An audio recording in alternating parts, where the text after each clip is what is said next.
Benvinguts al curs de segona llengua estrangera, francès 1, que té 2 blocs. Això és el que vosaltres veureu a la vostra pantalla. Veureu els usuaris que estan en línia, ara solament estic jo per aquí. Tenim un altre usuari aquí.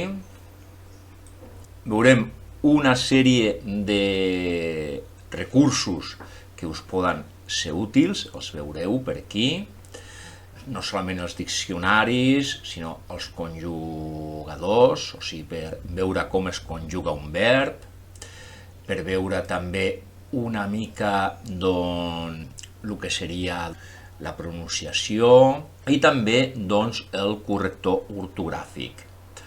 També veureu la barra de progrés del curs i el calendari on us sortirà quan s'obre el bloc i quan s'ha d'entregar. Això per lo que respecta a aquesta pantalla d'aquí.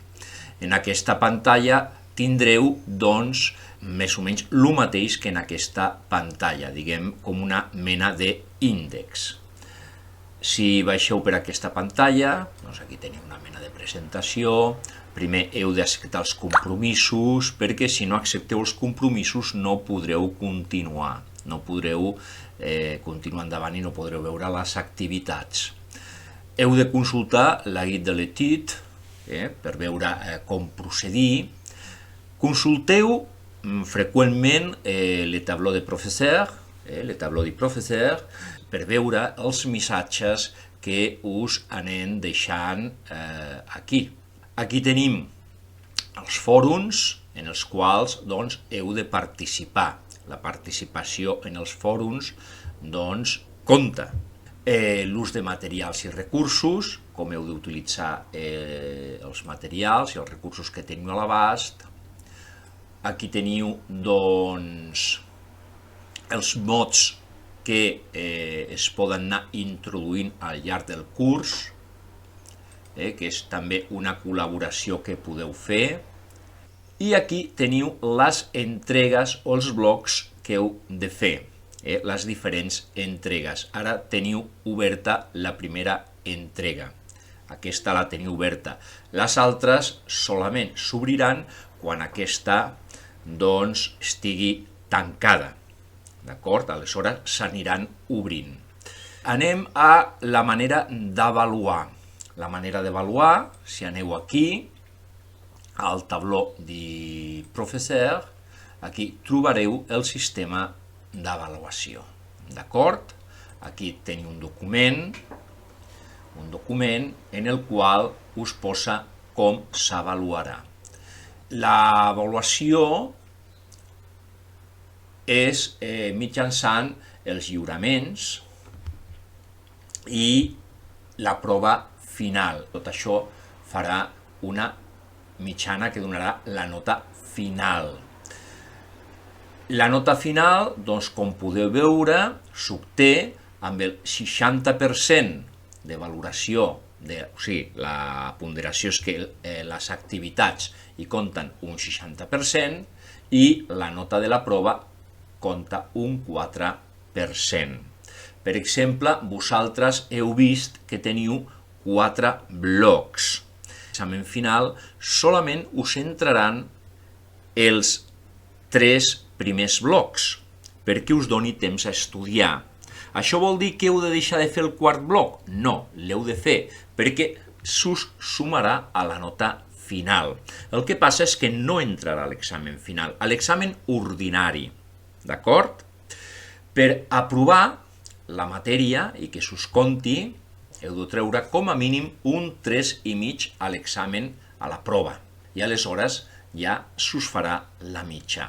Si no arribeu a aquest 3,5, la nota serà solament la de l'examen. Per aprovar, no cal dir que s'ha d'aconseguir un 5 o una nota superior. Evidentment, podeu fer recuperació. Aleshores, en la recuperació, a tots aquells que hagin fet la prova final, però no l'hagin superat, doncs es poden presentar aquesta recuperació. En la recuperació atents, perquè mentre que en l'examen ordinari no entraven els 4 blocs, solament us entraven 3, a la recuperació us entraran els 4 blocs.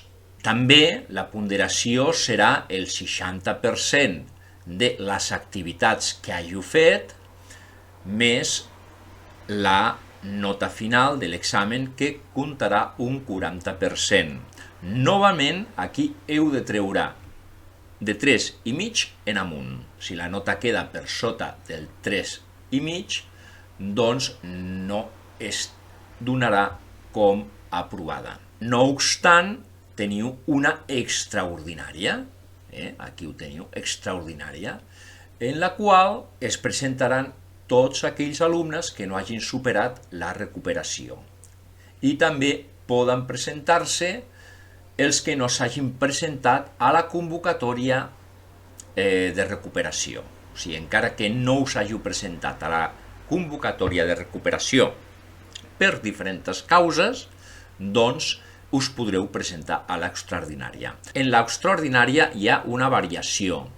La nota de les activitats pondera un 40% i la nota de la prova pondera un 60%. I aleshores fan suma, d'acord? Però si l'alumne aprova l'examen, encara que suspengui la mitjana ponderada, encara que la mitjana estigui suspesa, la matèria s'aprova amb una nota de 5. Doncs animar-vos a estudiar i qualsevol dubte que tingueu, no dubteu en escriure el vostre correu perquè el respondrem. Estudieu, treballeu i que tingueu sort. Moltes gràcies.